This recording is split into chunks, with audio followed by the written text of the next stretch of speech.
desde TEDIC y desde la Coalición de Protección de Datos Personales, eh, que hemos impulsado un proyecto de ley, hemos impulsado un proceso colaborativo desde 2018 e incluso 2017, cuando empezaban los primeros debates sobre la necesidad de una ley. Y nada, por sobre todas las cosas, ese comunicado yo creo que sirvió un poco para centralizar un poco el proceso colaborativo que se siguió con esa ley, el proceso colaborativo que se siguió en ese proceso de redacción de ley, las ganas de seguir trabajando de manera colaborativa en el proceso de adaptación del proyecto de ley con miras a un tratamiento del mismo en el Congreso. Y por sobre todas las cosas, poner, ¿verdad?, los hitos y la información para que las personas puedan seguir el proceso y seguir la línea de tiempo, si se quiere, de lo que fue el desarrollo de ese proyecto de ley. Tenemos una muy buena relación con el MITIC y estamos en proceso de armonización de ese proyecto de ley. Efectivamente, como este es un proceso que inició fuera de la del actual mandato del nuevo Poder Ejecutivo y Legislativo, lo que se hizo fue un proceso de acercamiento de ambas partes. Hay un interés del Poder Ejecutivo, como el mismo ministro ha dicho, de contar con una ley de protección de datos personales. Entonces la idea es revisar el proyecto de ley y ver qué cosas quizá requieren un cierto grado de ajuste desde que fue presentado, porque este proyecto fue presentado en 2021 en un contexto, entonces quizá ahora estamos en un proceso de revisión de una serie de cuestiones con miras a que haya un acuerdo tanto del sector de sociedad civil, el Congreso, el Poder Ejecutivo, también el sector privado interesado en involucrarse en este proceso y contar con una ley que sea aplicable para el país, ¿verdad? Entonces, el comunicado de alguna manera venía a aclarar de que ese proyecto de ley se creó y se escribió en Paraguay, ¿verdad? Entonces, hay un poco la evolución histórica de ese proyecto es importante de reconocer y a partir de ahí, obviamente, hablar de una serie de cuestiones y de reconocer de que se hizo todo un trabajo de armonización, independientemente a que, claro, se miraron jurisdicciones y ejemplos de legislaciones a nivel de Latinoamérica y a nivel de Europa, que son como,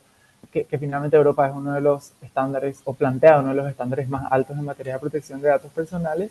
y así de esa manera dar todas las certezas, ¿verdad? El Ministerio de Tecnologías de Información y Comunicación, el MITIC, ha acompañado el proceso, está en proceso de ayudar a armonizar justamente, y cuestiones como la autoridad de aplicación son como el actual debate en términos de cuál es la mejor manera de contar con una autoridad de aplicación que efectivamente garantiza el cumplimiento de la ley, pero por otro lado que no necesariamente genere una mayor carga de burocracia dentro del Estado. Entonces, a eso quizá un poco se refería el ministro, ¿verdad? Y justamente en ese proceso de armonización estamos trabajando. Diversas personas se pueden responder distintas cuestiones al respecto de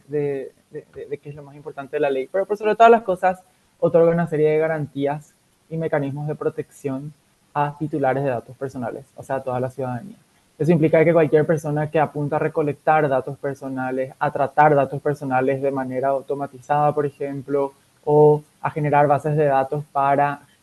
digamos, identificar una serie de patrones y generar una serie de oportunidades de negocio o incluso desde el Estado, ¿verdad? Porque esta es una ley que afecta tanto al sector público como al sector privado. Eh, Cualquiera que tenga ese tipo de prácticas va a tener que armonizar de acuerdo a prácticas y estándares internacionales de protección de datos personales que colocan la necesidad de un consentimiento informado. Eso implica que yo, como responsable de recolectar los datos, tengo que asegurarme que la persona que me está entregando esos datos entienda para qué fines está siendo entregado el dato, por cuánto tiempo va a ser almacenado, cuáles son los fines para los cuales van a ser utilizados esos datos y un enorme etcétera de otros principios relacionados, ¿verdad? Entonces, por un lado, busca una mayor transparencia para que podamos entender cómo actores públicos y privados recolectan ese tipo de datos, generar una cultura de protección de datos personales en nuestro territorio y, por sobre todas las cosas, en caso de que haya mal uso de datos personales, y hablemos del más clásico de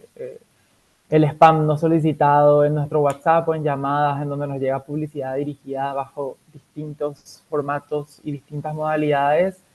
sin que hayamos nosotros dado nuestro consentimiento expreso a tal o cual empresa para que envíe esa información. Lo que esta ley viene a hacer entonces es a limitar eso y a sancionar de manera acorde si fuera el caso, ¿verdad? Entonces, es una evolución de lo que actualmente tenemos. Actualmente tenemos una ley sectorial al sector crediticio, pero obviamente los datos personales son mucho más que datos crediticios, son datos personales que refieren a nuestra imagen, a nuestra información de dónde vivimos, a nuestra información de nuestro nombre y apellido, cédula de identidad, a nuestra información sensible de salud, ¿verdad? Entonces, distintos tipos de datos son recolectados por distintas empresas y por ende los mecanismos de seguridad, los permisos de acceso, los tiempos de almacenamiento, la forma en la cual el consentimiento informado efectivamente se recolecta son distintas y esta ley viene de alguna manera a dar un norte para que no haya más, digamos, una discrecionalidad en la cual muchas empresas y incluso y el sector público también con las mejores intenciones generan sus propios mecanismos de protección de datos personales, pero es un costo enorme justamente porque cada uno va adoptando prácticas dependiendo de qué capacidad tiene. Somos el único país junto a Bolivia que no cuenta con una ley de datos personales. Obviamente distintos países tienen distintos abordajes a la protección de datos personales, pero quien más, quien menos la tiene. Entonces ya es hora de que nosotros podamos ponernos también a la altura de otras jurisdicciones y generar una serie de oportunidades de negocios para empresas que quieren instalarse en el país y que requieren de que haya leyes de protección de datos personales para poder tener todas las certezas, ¿verdad? De que la información va a estar segura y de que hay un piso de base y reglas claras para todas las partes en lo que respecta a recolección y tratamiento de datos personales.